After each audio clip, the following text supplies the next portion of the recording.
I'm really excited to talk to you about this new drug, Fezolinetant or Veozah, what this drug might mean in terms of our menopause treatments. My name is Dr. Sylvia. I'm a general practitioner in the United Kingdom. The main thing is that this is a drug that has no hormones. The most common treatment that we have for menopause is the hormone replacement therapy or HRT, which is a combination of the hormones estrogen and progesterone. Menopause is a normal transition and it means the end of a woman's reproductive life so that she's no longer having her cycles, producing eggs, she's no longer able to get pregnant. Women who are going through menopause or around that age are at increased risk of things like heart disease, osteoporosis, that's thinning bones, diabetes, osteoarthritis, depression, dementia, because the change with menopause is associated with reducing levels of the hormone estrogen. Not every woman going through the menopause has symptoms, and the main benefit of HRT is that it can help to relieve most of the menopausal symptoms, particularly things like the hot flushes, which is when a wave of heat suddenly comes upon the woman. There's no external trigger. This is a change in the thermoregulatory system in your brain as a result of the fact that you now have low estrogen, and it causes these hot flushes, usually accompanied by night sweats. Many of these symptoms will disappear as the estrogen levels eventually settle down, but it can take a few years. So this is suffering for a good number of years, 7, sometimes 8 years or longer, that some women experience menopause symptoms without treatment. That's a lot of suffering, a lot of unpleasantness, a lot of being unable to function properly that a woman might experience. So HRT has all these benefits. It also helps to prevent the weakening of bones, to reduce their risk of heart problems, type 2 diabetes, dementia. Cancer of the bowel may come with side effects and have some risks. Some of the side effects you might have with HRT are bloating, breast pain or tenderness, swelling, headaches, nausea or feeling sick, leg cramps, headache. What about the risk? The fear that HRT causes cancer. Yes, it does carry some risks. There's a small risk of breast cancer that's associated with combined HRT that is related to the length of time that you're taking it. There's also a small risk of having blood clots with HRT, and there's a small risk of experiencing heart disease like a heart attack or stroke. HRT is not suitable for some women. For example, if there's a history of breast, ovarian or womb cancer, if she's suffered with blood clots, if she's got high blood pressure that's not treated, if she's got liver disease, if she's pregnant, there is evidence that regular exercise, a healthy diet, cutting down on coffee, alcohol, stop smoking can help with some of the symptoms of menopause. There are also some other drugs that are not hormone drugs which may have some effect.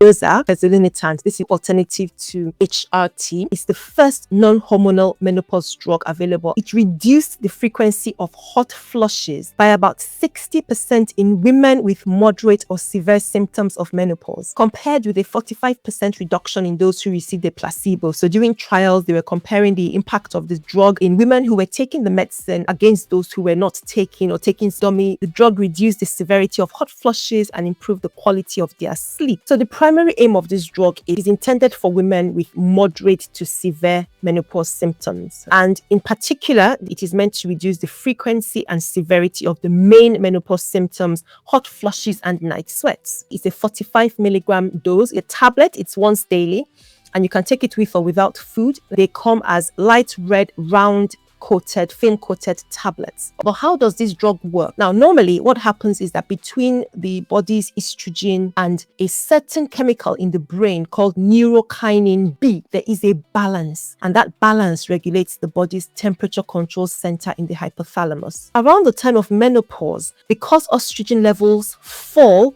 there's an imbalance in the body to regulate or control temperature properly. That is how hot flushes and night sweats develop. So what Fezolinetant does is to help to restore that balance by blocking neurokinin B in the brain, a temperature control center, in order to reduce the number and intensity of the flushes. So that's how it works. The next interesting question, now that we know how it works, is how safe is it? So it was one held between June 2019 and August 2021, where over 2,000 women were given a placebo, or they gave them different doses of Fezolinetant. All of these women in the different groups, including those on the placebo, taking the low dose Fezolinetant, high dose, they had side effects. Now, I need to add that before taking Fezolinetant, you need to have a blood test to check your liver function, because one of the side effects is potentially increasing the liver enzymes. So it might cause inflammation in the liver. The drug information with the FDA also tells us that there are some women who cannot have Fezolinetant. Those women who have liver disease like liver cirrhosis, women who have severe renal disease or renal impairment or end-stage renal disease, or women who are taking certain drugs that have a particular enzyme inhibitor.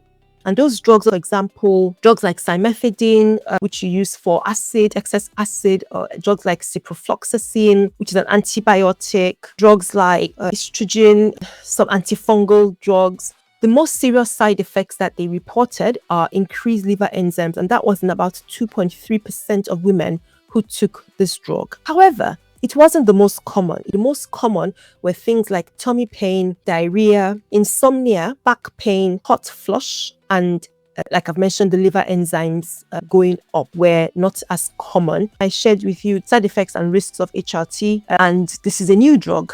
And remember that, with new drugs, there are certain risks, of course. Side effects will continue to be picked up as the drug is released and is being used by the population. Something else that was really important about the trials was the characteristic of women that they used that took this drug, because you can't say something is for all women if you haven't tested it in all different types of women, different ages or different conditions or different ethnicities.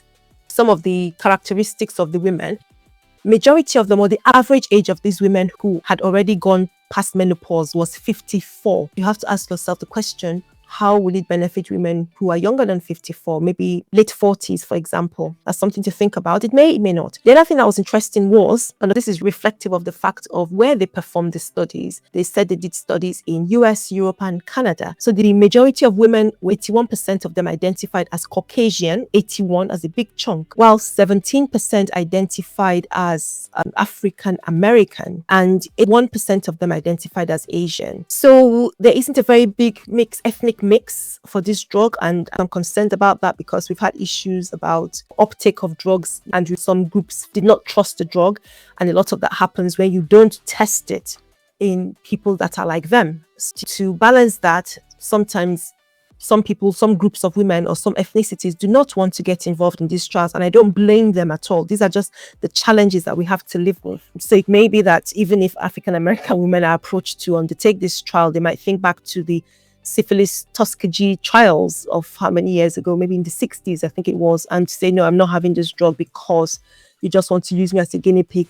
They included women who have had hysterectomy, who've had their ovaries taken away, who've used HRT before. So they had a nice mix, which I think is useful, because if you only test women who have never had any of these conditions, will you get the same or similar outcome to those other women? And they've also mentioned that those who had HRT had a washout period. That's useful to note as well, so that any results they're seeing was not from HRT. They tested for cancer and the fertility effects using animals, and they did the study over 2 years, and they said there was no evidence of carcinogenic changes. That identified one case of endometrial hyperplasia, that's thickening, and one case of endometrial malignancy. What we don't know is whether that person would have gone ahead to develop womb cancer anyway, and it was nothing to do with the drug. It's welcome development.